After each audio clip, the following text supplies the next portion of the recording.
All right, we are back, everyone. Hello. Hello, Raghav. Hello, Vidhan. Hello, Prateek. Hello, Sumit. Cool. So today we are going to finally look at Django models, right? So let me quickly share my screen. Right. So we are over here at GitHub, the repository for this particular lecture series. So that is github.com, Scale Academy, Introduction to Django. Right now over here, you will find all the lecture notes, the links to the videos for all the lectures that have happened so far. In yesterday's lecture, so this is the code for yesterday's lecture, we created several views, right? One of the views that we created was on the index page, and on the index page, we tried to display what tasks we currently have available, right? For that, we did something like this. So in this particular function, this handles the request. We render the index.html template with the context. In the context, we provide the tasks as current tasks. And this current tasks is coming from currently a Python list, a simple Python list. Right? And we said that, okay, it is fine to load it right now from a simple Python list, but going forward, the user might want to enter this tasks, right? So we might want to save this in a database. So today we are going to look at how to do that. Perfect. So let me, first of all, let us start by creating a new repository for today's lecture. So I'm going to go to into Django, and let me quickly create a new lecture repository, lecture 3 to do project 2. All right. And I will also go inside this lecture 3 to do project 2. Perfect. Now, the first thing that we are going to do is, once again, we are going to create a virtual environment. Right? Let us create a virtual environment very quickly. Virtual env minus p user bin Python 3, right? And we will name it vn. So it will create the virtual environment. Let us activate this source vn bin activate.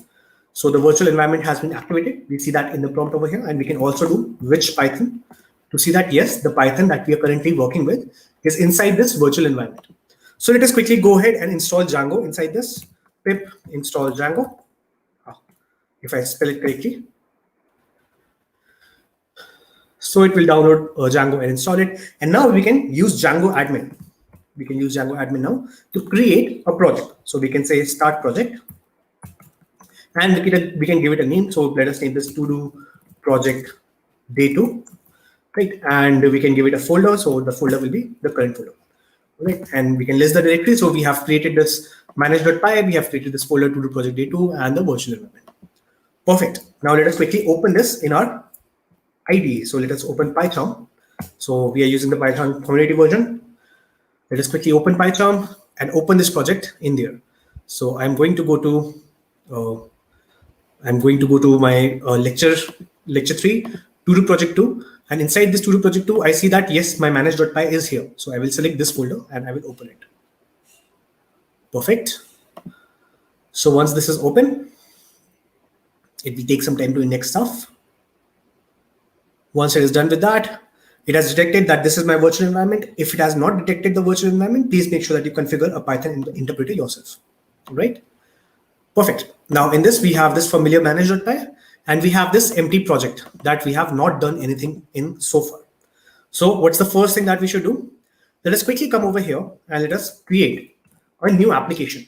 So let us say Python manage.py and start app.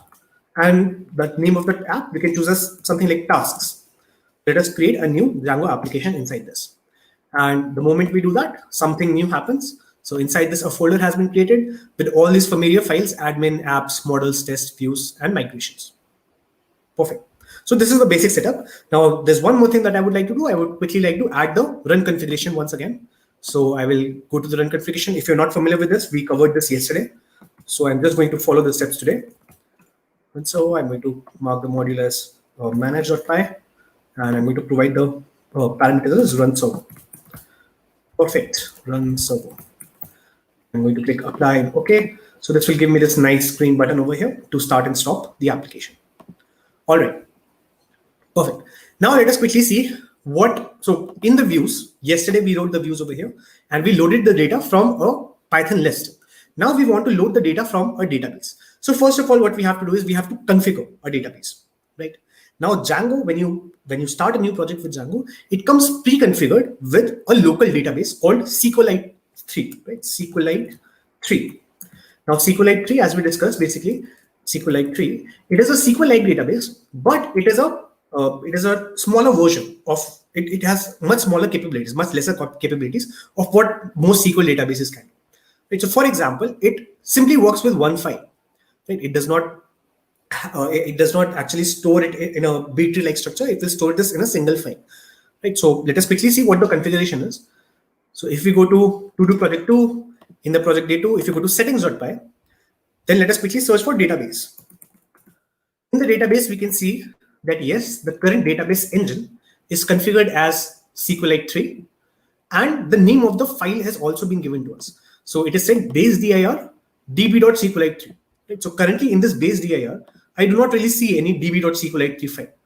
Let's not worry. So if I run the project, since the file is not there, it will automatically be created. Right? So if I can stop now, so notice that this db.sqlite 3 has just been created. All right, perfect, cool. So let us quickly see if we have any questions. Pranay is asking, do we have to install this virtual environment every time? So no, Pranay. Usually when you will be working on a project, you will be working on the same project. Right now, for the purpose of this lecture, I am keeping each day's code separate. Right? So instead of working with yesterday's code, I'm working with a new code inside the lecture 3 folder. And since I'm working with new code, I will have to set up a virtual environment. You can totally continue working with the previous code, and in that case, you don't have to set up a virtual environment. All right, you can just use the previous virtual environment that you had created. Perfect. Cool. So now we know that yes, our database that is currently being used is this SQLite 3 database. Now, this is not really good, especially for production purposes. This is just something that we can use for development tasks. Right? Even for development tasks, going forward, we would like to install a proper database, something like PostgreSQL on our computers. Right? But for now, let us just quickly go ahead with this. Okay. Now, before we dive into all the models and stuff, let me quickly show you how to work with SQLite 3 database. So for that, we will have to once again go inside a terminal, right? And we will have to enter a command like SQLite 3. Now, if this is not installed in your system, you can very simply install it by, so I can exit SQLite 3, and if you want to install it, you can install it by doing sudo apt-get install SQLite, all right? And if you hit enter over here, that will install SQLite 3 on your system. Perfect. Now, once again, I can enter the SQLite 3 thing. And currently, you notice that I have not really opened any file. I have just opened the SQLite 3 command as it is. So let me quickly close this once again.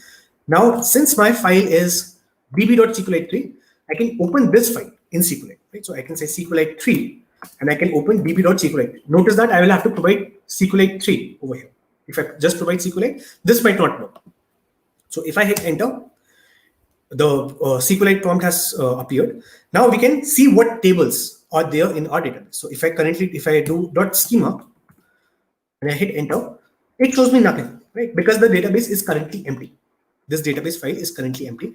So to exit this, I have to press Control D, right? Unlike most softwares in which I press Control C to exit, I will have to press Control D to exit, right? And if we actually look at this file, this db.sqlite 3, cat db.sqlite 3, we see that this file is currently empty, right? So of course, SQLite 3 did not find any schemas inside there. Perfect. So we have a very simple empty database setup. Now let us try to create some models. All right. Perfect. Dhruv is asking, can you please explain SQLite again? So Dhruv, SQLite is a very simple database. It's a toy database that we are going to use for the development purposes, right? For now. Now to work with SQLite, so Django, whenever you create an application in Django, it comes pre-configured with the SQLite 3 database. Right? And by default, it is going to use this db.sqlite 3 file inside your project folder. Now, if you want to see SQLite, if you want to interact with this database, if you want to open this database and check what things are over there, if you want to run custom SQL commands inside this, you can, in your terminal, you can load this file. Right? You can say SQLite 3, which will open the SQLite shell, and you can tell it, hey, please open this db.sqlite 3 file for me. So this will give you the SQLite 3 shell inside this database. And then you can run SQLite commands. Right? So you can do something like schema, hit enter, and that will give you the current schema. Now, currently our DB file is empty, so there's no schema. Right? As we add stuff inside the database, we will see the schema starts to appear. Once again, to quit this SQLite prompt, I have to press Control D. All right. Perfect. So let us move on from here. So what we are going to do is, instead of working with the views.py today, we are going to work with this file models.py. Right. And let us quickly see what it says over here. It says from django.db import models. So it is importing something for us. And then it has a nice comment over here saying create your models over here. All right. Now, as we said, we will be dealing with an object ORM. Right? This stands for object relation mapper. Right? Relation mapper. So basically, this is something that takes your Python objects and stores them as database tables and rows. Right? Basically, an ORM is a mapping between your language's objects and the database's objects. All right. Now, basically, whenever you create in this, whenever you create a row, that row has to live in some table. Right? Whenever you want to create a database row, that row has to live in some table. And the table, the way tables are represented in this Python code will be called models. So we will be creating models for tables. Right, so let us quickly see an example. So we are working with, we want to create a to-do project. Right? So let us first of all try to think of what all things we would like to have. So suppose that we are defining a very simple Python class over here. Let's not worry about the database. Let's just say that we are defining something like a Python class over here. And let us call this class as task. Right, so we want to create a task of Python, right? And we might want to have several things over here. So we might want to have a name, right? So we might want to have a name like, okay, this is the task name, right? Or actually not over here. We can do something like this. So I can have it under init, and inside this I can accept several things. So name, right? And I can do self.name equals to name. What else things I might want to accept for a task? I might say that a task has a particular user. I might say that a task has a particular deadline, perhaps, and this deadline could be a date time. Right? I could have several things over here. Right? I could have several things over here. So self.deadline equals to deadline. Right? Now, currently, if I create this Python class, then this Python class, any object that I create of this class, it will remain in the Python memory. Right? It will not be working with the database. So instead of creating a normal Python class like this, I am going to create a child. I'm going to inherit from a model class that Django provides us. Right? So instead of this, what I'm going to do is I'm going to create a task and I'm going to do inheritance. Right? So basically, if I want to inherit from a particular class, then this is how we write it in Python. So I want to inherit from models.model file. All right. So basically, what I've said over here is take this particular class and create a child class, right? Inherit the task class from this class. So now we can provide the different fields, the different columns in this. So this basically, what will happen is the database will automatically create. So once we run this code, in the database, a table named task will be created. Right? A table named task will be created. Now we can specify the columns of that table. And the columns will be specified as the attributes, as the fields of my class. So I can come over here and I can say something like the content equals to, and I want to provide a textual column. I want to provide some sort of a textual column over here. Now, in Python, I can use a simple string. Right? I can use a very simple string in Python. So I could say content is of type string. But that doesn't work in database, right? Database has several types of strings. In database, you could have a character field, which has a particular length. You could have a text field. Right? You could have several other things in a database. Right? So we want to somehow tell the database that this content will have a particular type. For example, this content will be a text field. Right? So to do that, Django provides us several fields. Django provides us a very nice descriptor protocol. So we can come over here and do models.text field. Text field. Right? And this will create a column named content inside a table named task. All right. So do you guys see the mapping over here?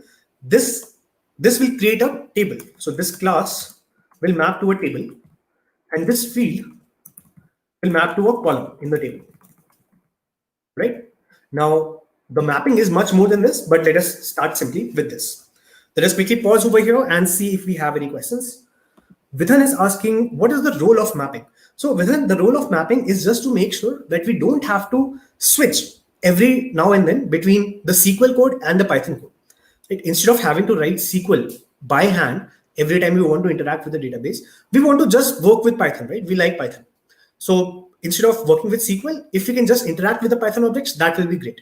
and an ORM, an object relational mapper, that gives us that fluidity, that gives us that ability to just work with Python objects, and internally it will convert your interactions to SQL queries. All right. Perfect. All right. So we could come over here and define several other fields in the tasks. But if you are familiar with low-level design, then you might know that this is perhaps not the best way of starting to create a database schema. Right? To create a database schema, you always start with what? Can someone answer that question? If you're creating a new application, what is the first thing that you should start with? You should always start with the requirements. Right? So let us quickly define some requirements over here for us. Okay. So suppose that we have requirements that look like that a user can add tasks, right? So a user can add tasks. All right. Then I can have a requirement like a task can be tagged with one or more tags.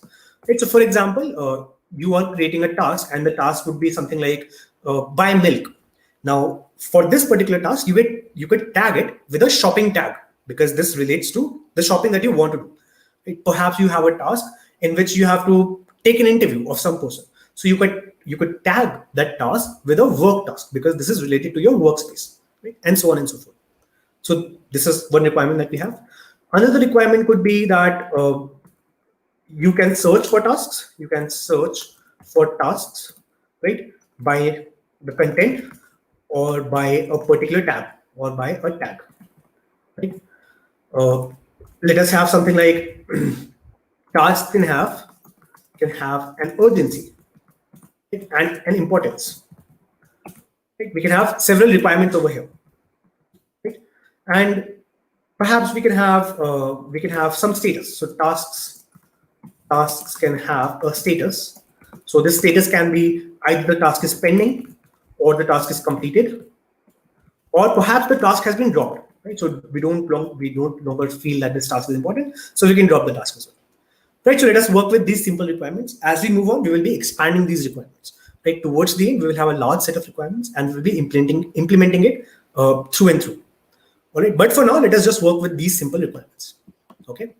Now, in these requirements, what do we have to do once we have the requirements collected? How do we decide? What tables should we make in our database and what the fields of those tables should be? So the trick over here is to detect the nouns. Over here. Right? So detect nouns. They will usually become entities or models, right? And basically any attribute, detect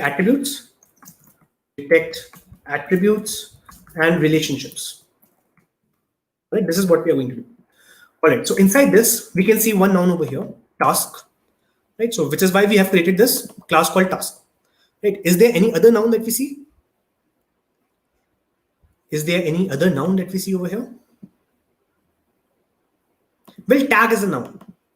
Right? Tag is a noun. So we should create a class called tag as well. And this will also inherit from models.model. Right? So basically, we have two tables in our database. One is called task, and the other is called tag. All right. So let us quickly think of what attributes a task will have, what things a task will have. We can talk about the attributes. We can also talk about the relationships the task will have. All right. So the task can perhaps have a deadline. So I can have a deadline over here. So this will be models.datetime field. All right. I can have perhaps a created at. This will be once again models.datetime field. I can have something like completed at. So if the task has been completed, I can have completed at models.datetime field. Right. What else would I have? So this seems enough for now. Maybe I can have a status. Right? I could. So Vidhan is saying the code is not properly visible. Is the code visible, guys? Are you guys having issues by seeing the code?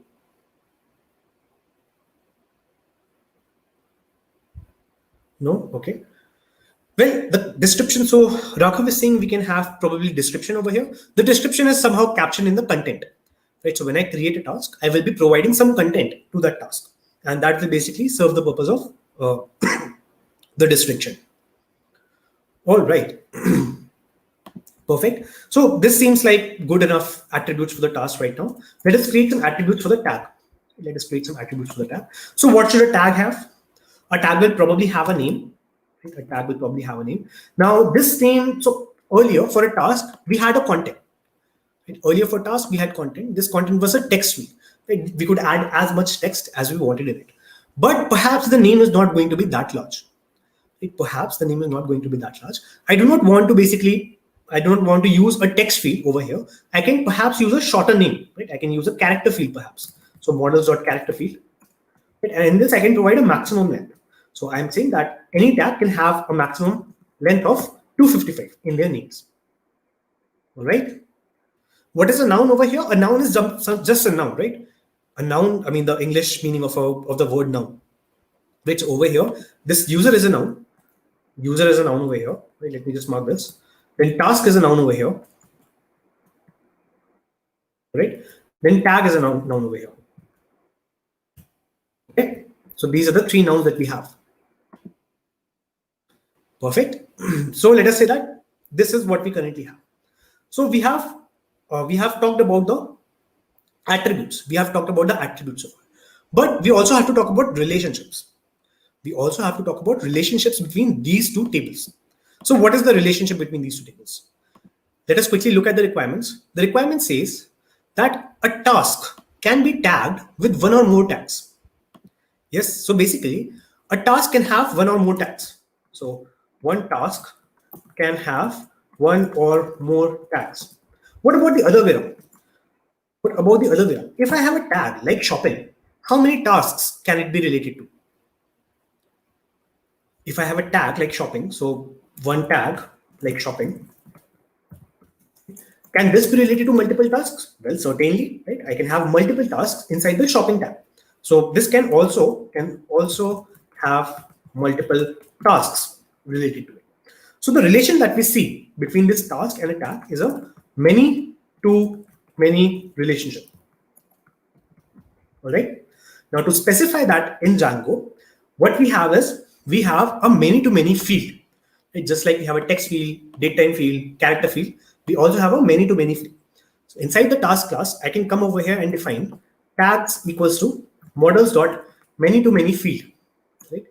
And inside the many to many field, I have to provide it what thing I'm related to. Right? So I am currently related to the tag class. Right? I want to relate this to the tag class. Now we see that we are getting an unresolved reference tag over here. The reason is because this tag class is defined after this task class. Right? So over here, this tag does not exist yet. So if I just move this class definition up, then this will work. Right? This will now work. Perfect. So let us say that this is currently what we have. I hope that this makes sense to you guys. We have a table called tag. In this, we have a column called name. All right. We have a table called task. In this, we have content, we have deadline, we have created at, completed at, and we have tags. Now, let us quickly see how this will be represented in the database. All right. So what I'm going to do is I'm going to do some magic. Do not really worry about what magic I'm doing right now. I will explain that later. Okay. But let us do some magic and let us try to interact with the database. So let me quickly come over here and let me say Python manage.py, make migrations. And interesting. So just give me a moment. I will have to do something else as well. So let me go to settings and in the installed apps, let me write this name. So I can have tasks.apps.tasks config. Oh, tasks config. Perfect. Now if I try to run this,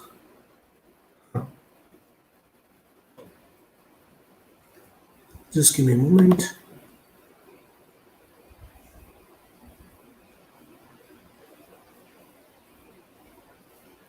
Interesting. It is saying that tasks. Okay, so I have forgot the comma over here. Right, let me just run this again. So don't worry about what I'm doing right now. Just completely ignore that. Python. All right, so Python manage.py migrate. Right, perfect. Now I have done some magic. Don't worry about what I have done right now. What we are going to do is we are going to quickly look at the database again. So I have basically I have created the database. I have created the schemas in the database. Now to look at the database, let me quickly open my terminal once again. So I'm going to open this db.sqlite3 file in the database. Right. So let me do SQLite3 and let me open db.sqlite3.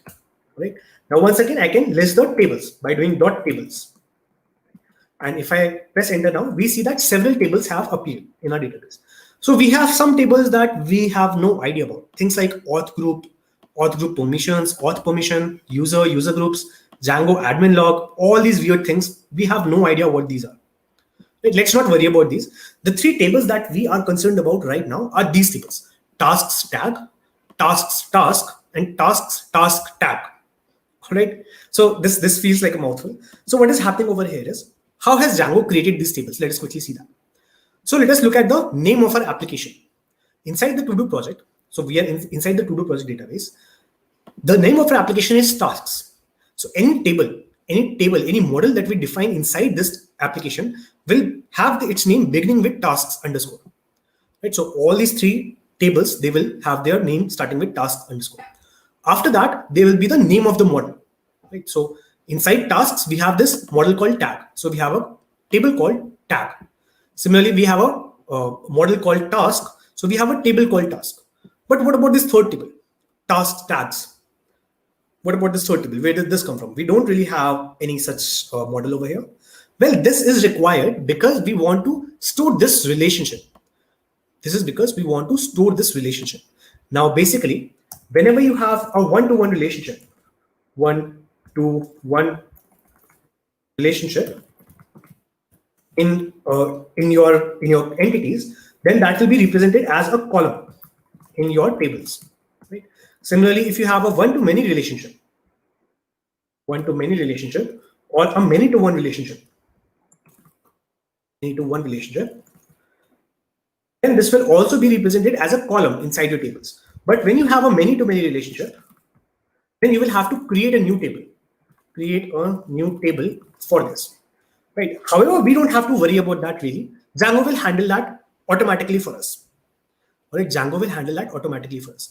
Now let us quickly see and look at the schemas of these three tables. So I'm going to do dot schema and I'm going to give it the table name. So tasks tag. Right. So I'm going to hit enter. And this is what the schema looks like. So the schema for this table is create table if not exists. This is the name of the table. Then there's an ID. There's an ID which is a primary key. It is an auto incrementing field. All right. Did we specify this anywhere? In the tag, we did not specify the ID anywhere, right? Well, Django provides this out of the box.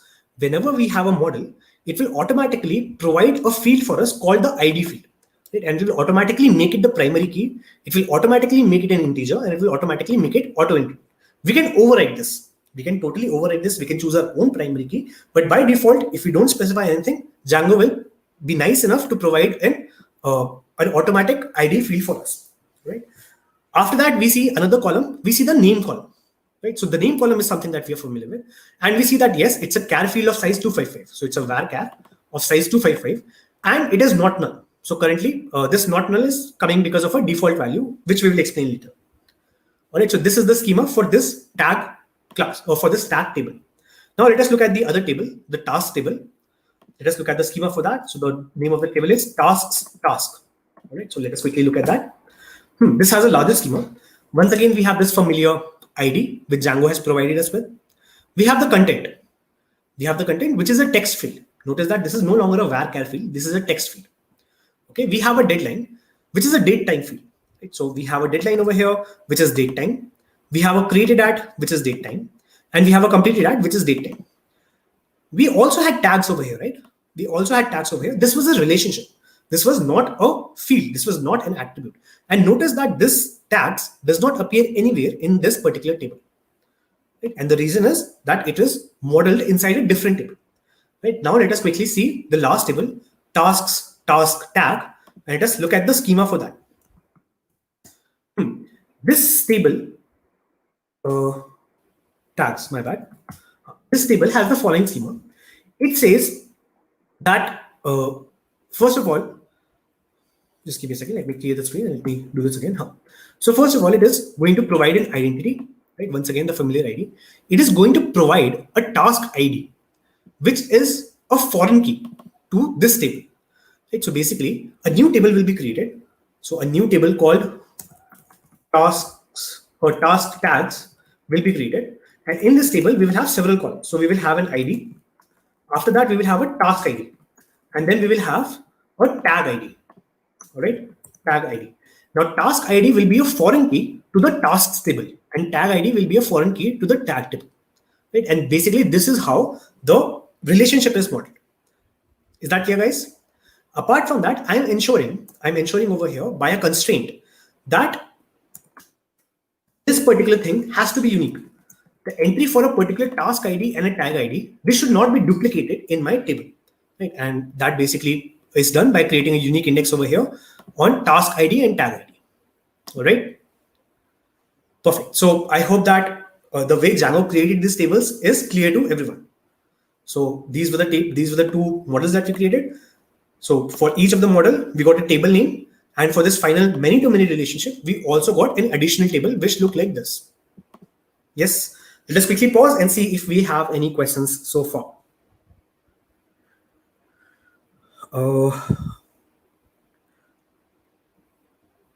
It doesn't really seem like we have any questions. So guys, if you have any questions, feel free to post in the chat and we'll be looking at them.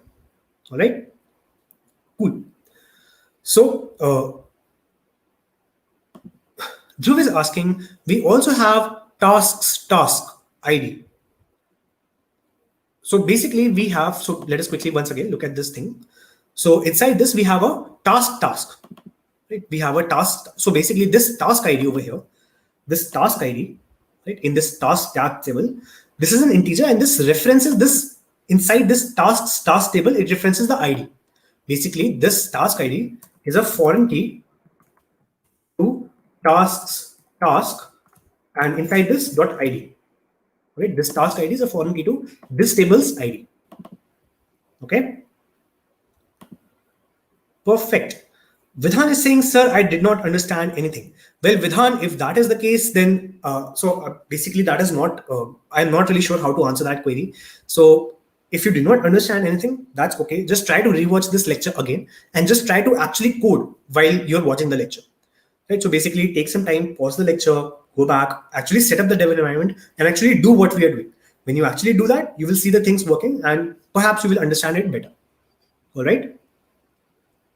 Cool. Pranay is asking, from where is the ID coming? It is not mentioned in the class. Yes, exactly, Pranay. So as we said, this ID is not mentioned anywhere in our class definition. Django by default. So Django provides an ID field to all model classes by default. And it makes the ID field an integer which auto increments and is the primary key.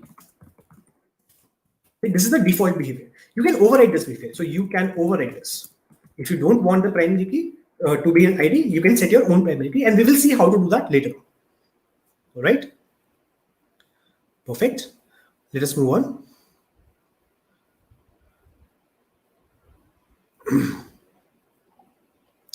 Jasurya is asking, if we are dealing with normal SQL, how can we integrate SQL with Django? So Jasurya, Django provides you complete flexibility over what database backend you are using.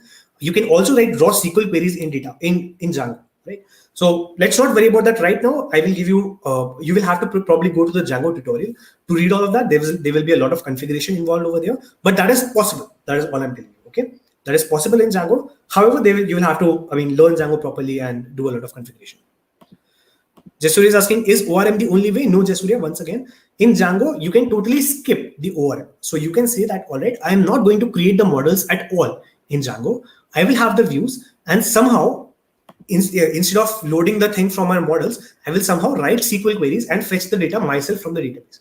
Now that can happen if you're not using a database that is managed by Django. It could be the case that a database is sitting elsewhere. You have a cache that is between that, and you are taking the data from the cache. So if you want to set up something like that, you can totally set up that in Django. Basically in Django, all these things the model, the view, and the controller, right?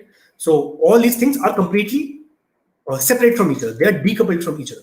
You can, if you want model, if you want view, you can have them. But if you don't want models, you can just work with view and controller in Django, all right? Or decoupled. Perfect. Cool. So let us move on. Now let us say that we have this database created. Let me quickly create this. Let me try to add some objects to it. All right, let me try to add some objects to it. So to do that, what I'm going to do is I'm going to start a Django shell. All right. Now Django provides this. So all of you are familiar with this Python shell, right? So if I just type Python over here and I hit enter, this will open this familiar Python shell for me. But in this Python shell, I don't really have any knowledge about the current project that I'm working on. Right? It does not have the projects imported. It does not have the configuration set. So instead of that, let me exit from this Python shell and let me run this command, python manage.py shell. If I run this, this will once again give me the same Python shell, but this shell will be pre-configured. Basically, this shell will have imported my project for me, and this will have the proper database setup for me. All right. So now what I can do is I can come over here and I can say from. So let me import this model. Right? Let me import this tag and task model over here. So how do I import that? I can say from. So this is my package name, tasks. Inside the package name, I have this module called models. And from these, I want to import tag and task. Or perhaps I can just import everything. Right? So I have imported both these classes, tag and task. And if I can have a look at it. So tag is a class that I have, and task is also a class that I have. All right. So once again, to do that, we entered python manage.py shell that gave us a Django shell, which was pre-configured for this project. Then we went to our models module and we imported all the models, and we have these models. All right. Now let us quickly interact with these models. So the moment we have created these models, what Django is going to do is Django is going to write a lot of code for us. Right? Django is going to provide a free API for us. Django is going to create an API for us, a very rich API for us for free. Right? This API will allow us to interact with the database objects. This API will allow us to interact with the rows in the database. All right. So basically, what I can come over here and do is something like I can say something like I can have a tag. So let me create a shopping tag. I can say shopping equals to tag, name equals to shopping. Right. So I'm creating an instance of this class, of the tag class, and I'm providing it the field name as shopping, and I'm storing that object into the shopping variable. Right. So if I hit enter, I will have this shopping variable over here. Currently, when I try to print this, it says that okay, it is a tag object, and it doesn't really tell me anything else. Right. This is a very unhelpful output over here. Right? Let us look at what ID. This object has. So if I do shopping.id, I see nothing over here. Right? So it doesn't have any ID yet. If I do shopping.name, it has the name shopping. Well, why doesn't it have an ID yet? Well, let us look at the database. Okay, let us look at the database. So I'm going to create a new terminal. Over here.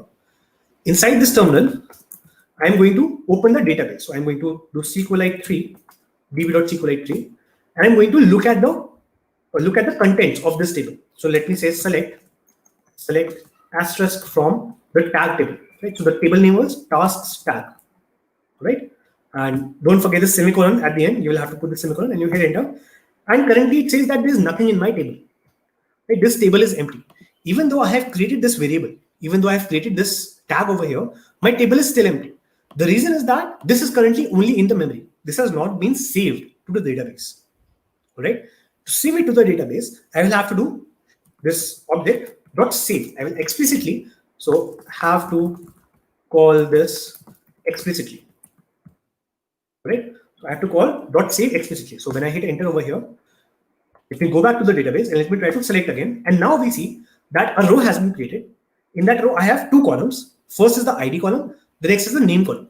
The ID column has the value 1 and the name column has the value shopping. Is this clear? Yes. So let me go back to the code. And now if I say shopping.id, now it will actually have the ID because now it has been saved to the database. All right.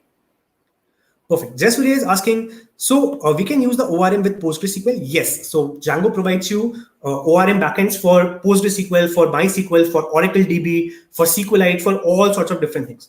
Right? Django doesn't provide it out of the box, but Django also has external, basically, I mean, you can find external packages that allow Django ORMs to interact with things like MongoDB or things like I mean, some other databases as well. So you can also talk to graph databases, right? So something like Neo4j, you can also talk to that.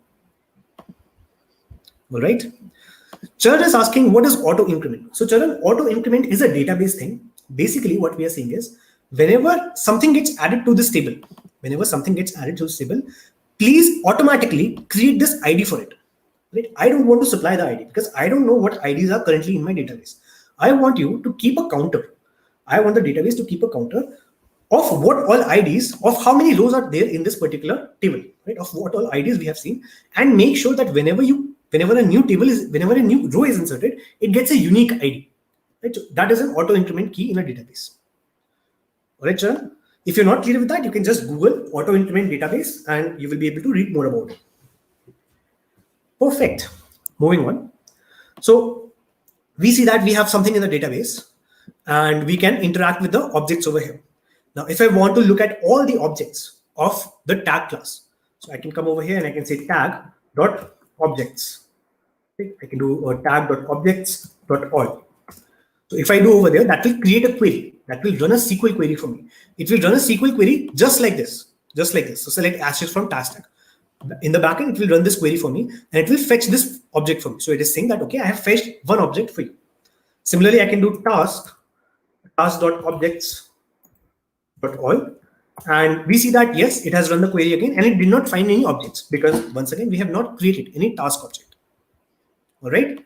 So the moment we create these models, Django will provide us all this rich API. So this API allows you to filter things. This API allows you to search for certain rows. This API allows you to create objects and work with objects. It provides a lot of interaction. All right. Now, we are not going to go into a lot of detail of that.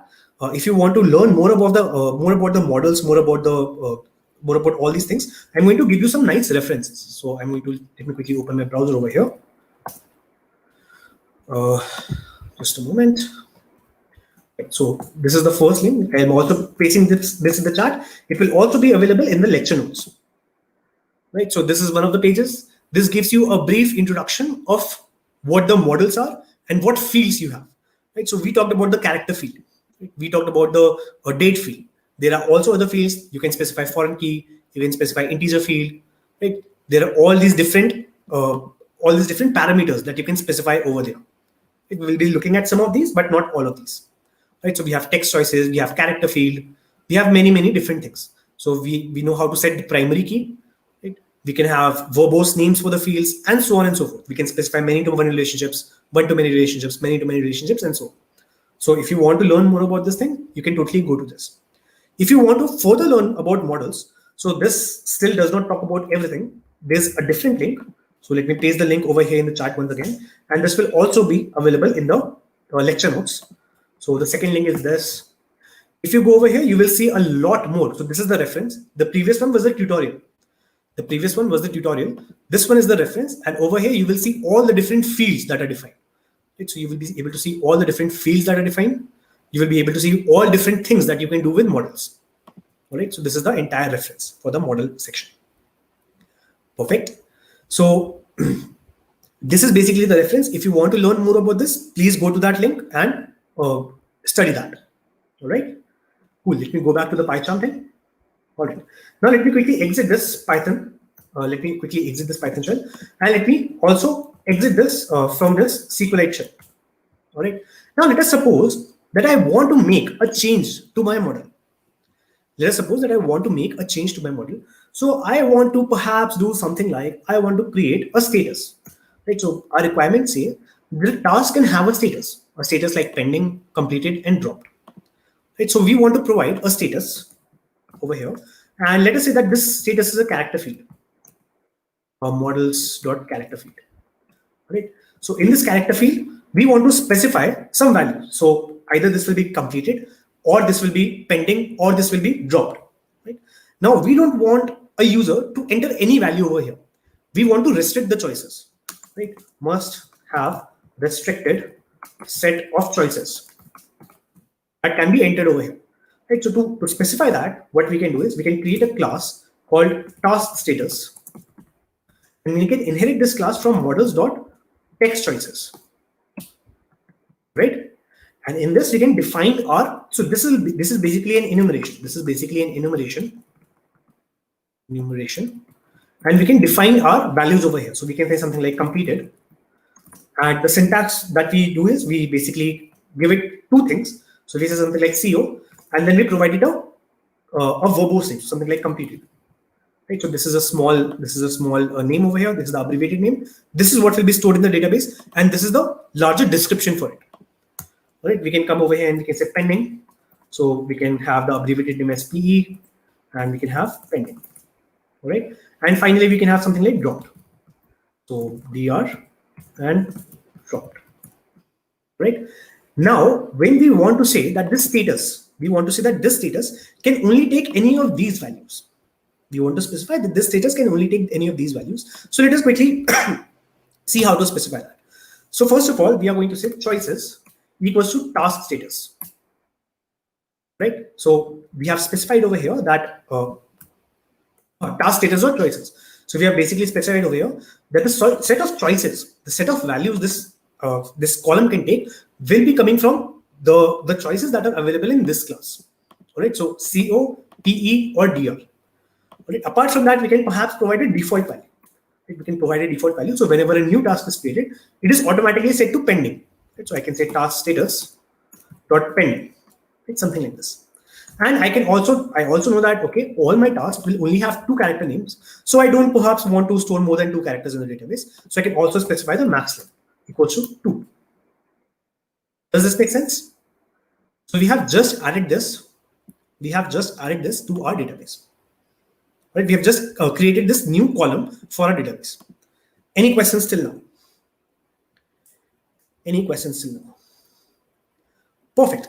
Now that we have this, notice that a lot of things can go wrong.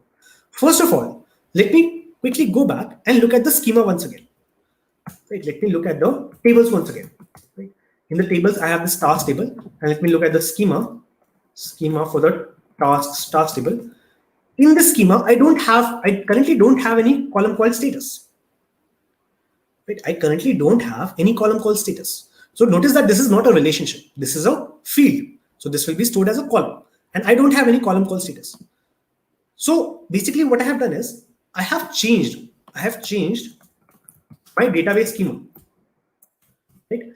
The moment I change my database schema, the previous database is completely invalid, right? This database that I have, this is kind of useless to me. Yes or no? So what should I do? So let me quickly write things over here. So whenever I change my database schema, something's happened, right? So my old DB is now invalid, is useless. Right? So what should I do? I should create a new DB. Yes, no? Well, I could create a new DB, but this only works in the development mode, right? So imagine that I have actually deployed this application, and your application is living in the cloud, and you have 10,000 users who are using this. And each of these users, they have entered several tasks. Now, if you want to update your database, all the data, if you delete the database, if you create a new database, then all of that data will vanish, right? Because you're dropping all of that data. So basically what you have to do is you have to somehow move or basically re-enter the data in the new database, right? So currently we have only one row in our database. In the tag table, we have a row called shopping, but we might have tens of thousands of entries. We might have millions of entries. So re-entering the data in the new database is going to be a hefty task, right? This will be a hefty task, right? Also, I perhaps don't really know if all the users will be able to re-enter the data.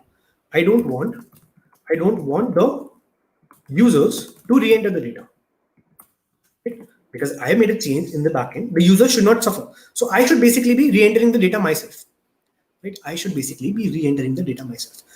So one thing I can do is I can drop this database. So approach flow. approach one. Approach, if I can spell approach correctly. Approach one is to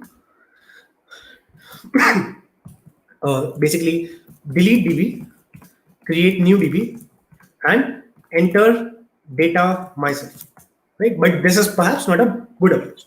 Well, I can do something else. I can perhaps write a script for it. I can perhaps write a script that looks at the previous DB, and copies the data to the new DB. Yes, can I do that? Yes. Basically, whenever I want to do something like this, whenever I want to change the database schema, I want to migrate. So this is called migration. I have to migrate the previous data. This is basically migrate the previous data to new DB. Right? This is what I have to do. Now, to do that migration, I can either do that migration myself, or I can write a migration script. That looks at my previous DB and copies the data to the new DB. Does that make sense, guys? Yes. All right. So let us try to do something like that. Right? I will have to write a SQL script. That copies everything from the old database, creates new tables according to this. Right? Creates new table according to this new schema, populates all the data, and for the new column that we have, status over here. For the new column that we have over here, it provides this default value called pending. Right? I have to write the script. But notice that whenever I change my database, whenever I change my schema, I have to write the script again and again. Right? That seems very tedious. Does that make sense? Writing the migration script seems very tedious. Well, notice one thing. I have the previous DB schema. Right? I can go and look at the previous database's schema. Also, I have the current models in Django. Yes. So I have these two pieces of data. Can I write a script? That looks at those two things, that automatically finds the differences and writes the migration script for me. Can I do something like this?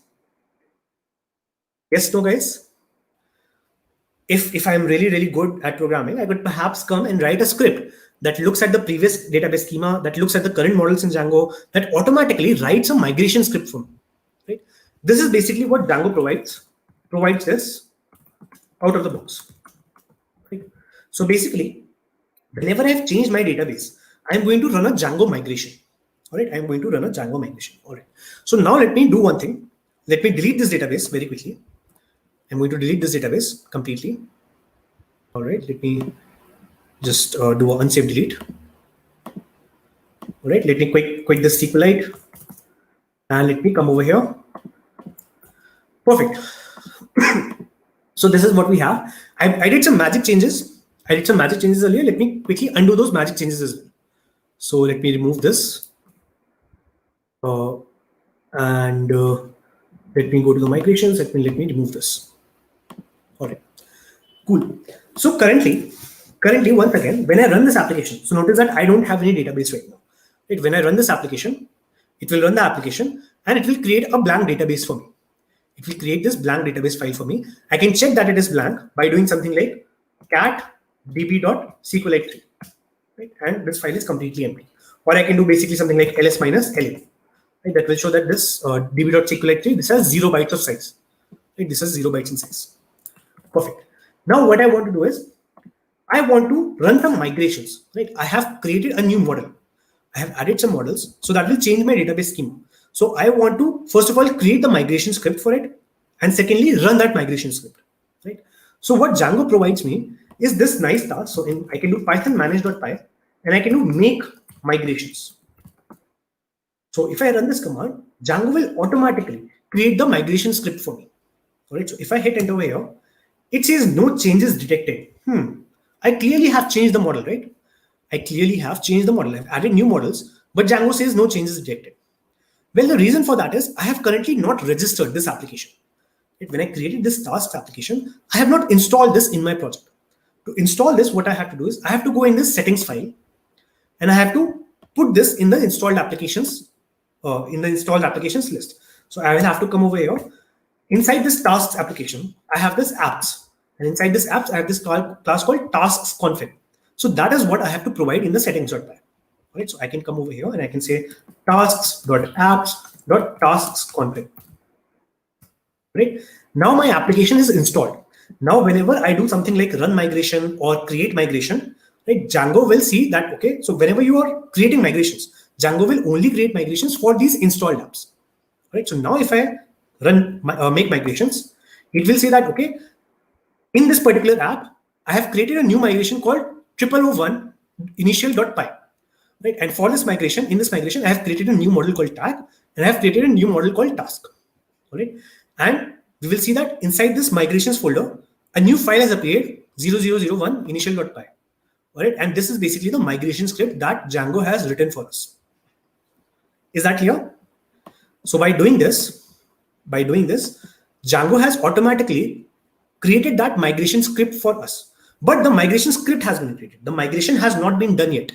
Right? The migration has not been done yet. To actually migrate the database, to actually run this migration script, I can say python manage.py, and I can say migrate. This will take all the migration scripts that are still pending to be run, and it will run all of them. So if I run migrate now, it will say that, okay, I have run several of these migration scripts. It has run several of these migration scripts. So let's not worry about all these previous migration scripts. Let's just look at the last migration script that has been run. This is the task 0001 initial.py. Right? So this is the last migration that has been done. And when I actually run this, now I can look at my database. Now if I look at the tables, my table of tag, task, and task tags will be there. And if I look at the schema for the tasks table, I will see that yes, the status column has appeared. Right? The status column that was not there has appeared now. Is that clear? Yes. So this migration thing is very common when you actually have your database that is up in the cloud, that is running with a lot of data, right? You have users data. You don't want to delete the database. You want to migrate the database in a way so that, first of all, no data is lost. Right? Secondly, your app should not go down while the data is being migrated. Your app should not go down. Right? So Django takes care of all of that for us, and you can basically create database migrations and migrate your data. Okay. Raghav is saying, can we undo the migrations? Yes, Raghav, we can undo the migrations. We can undo the migrations, although you would usually not undo the migrations, anyway. All right. Cool. So I want to leave you with this. Now, once again, I will be uploading all this code onto the repository. Let me actually do that right now. So git status, git add lecture 3. Just make sure that the VM has not been committed. Git commit add lecture 3 code. Right, so all this code has been updated to the repository. Once again, the repository's link is github.com. So let me just open my browser once again. The link to the repository is github.com, Scalar Academy, introduction to Django. Right, you can go over here and see all the code for this lecture and for all the previous lectures. All right, so this is it for today's class. Tomorrow we will be seeing at yet another piece of things that Django does automatically for us. So in today's class, we saw that by just defining some classes, Django provides a nice API that accesses and manages the database. It also provides a script that automatically creates the migrations and runs those migrations for us. Right? That's a lot of magic that Django does by doing very simple things, right, in Python. Tomorrow, we will actually be seeing that Django creates an admin interface for us as well. Right? So the moment that we have created this thing, the moment we have created this model, this task model and this tag model, Django has also gone ahead and Django has created a lot of forms in a complete web interface so that we can add data to this particular model. Instead of having to go to the database, instead of having to go to the shell and adding the data manually, you can have a nice graphical user interface that Django will automatically create for you. All right, we will look at that tomorrow. Perfect. Akash is saying, is there any method which can hide our implementation, which is shown by click in the browser view source? Well, Akash, that is completely not relevant to the lecture. So I will not be answering that question over here. All right, and the truth is that you cannot. Okay, Perfect. So this is about it for today's class. See you guys tomorrow. Tomorrow we will continue with the Django admin. All right. Perfect. Have a nice day, guys. Bye-bye.